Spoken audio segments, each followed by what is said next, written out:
For more on China's education market, I'm joined by Val Kaplan. He's the marketing director for Camtek Imaging Technologies. Val, thanks for joining us. Thank you for having me. Val, just 15 years ago, China had a dozen international schools. Now there are over 530 English medium international schools catering for about 326,000 students. Val, what is driving this growth?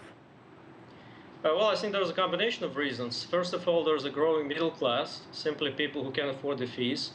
And there's a demand for better English education for children that are planning to study in Western universities in English-speaking countries. So that's what's mainly driving the demand.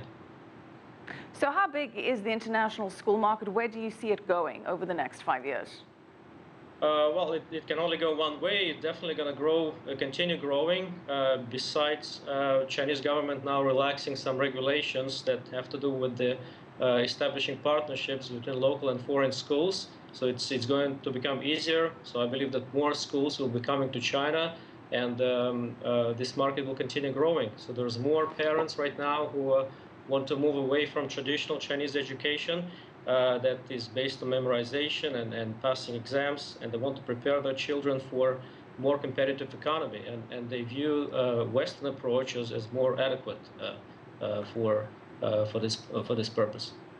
Val, you mentioned regulations. What have been some of the regulatory hurdles that these foreign international schools have had to deal with in China? Well, it's basically have to do with the curriculum. Basically, Chinese children have certain there are certain rules that regulate curriculums, what they can learn, what they can study, things like history. But those things are getting gradually relaxed to the point that more Chinese students will be able to attend those kind of schools with some sort of hybrid curriculum, combination of English curriculum and Chinese one. Well, according to the International Schools Group, international education in China is one of the most expensive in the world. Fees can hit about $40,000 per year for high-end Beijing and Shanghai schools. Do you think that this is sustainable? Do you see a pricing strategy change, especially with the economic slowdown? Well, I think prices usually drop when there's oversupply of something, and that's still not the case. I believe eventually what will happen is more different schools that can accommodate different budgets. I don't believe that top schools will ever drop their prices. It wouldn't be a wise strategy from their branding perspective as well. But there's simply going to be more schools, for example, schools in smaller cities where operation costs are lower. They're definitely going to be cheaper. So there will be more choices, basically, for different budgets. Well, in terms of choice, some of the top boarding schools in England, Harrow, Dulwich College, Melbourne, and Wellington, they've been setting up branches in China. So are the most successful international schools, do they tend to be British? Well, yeah, British schools are quite popular. I think probably British schools are more active in this market at this point. But there are definitely quite a few American-style schools and Canadian schools.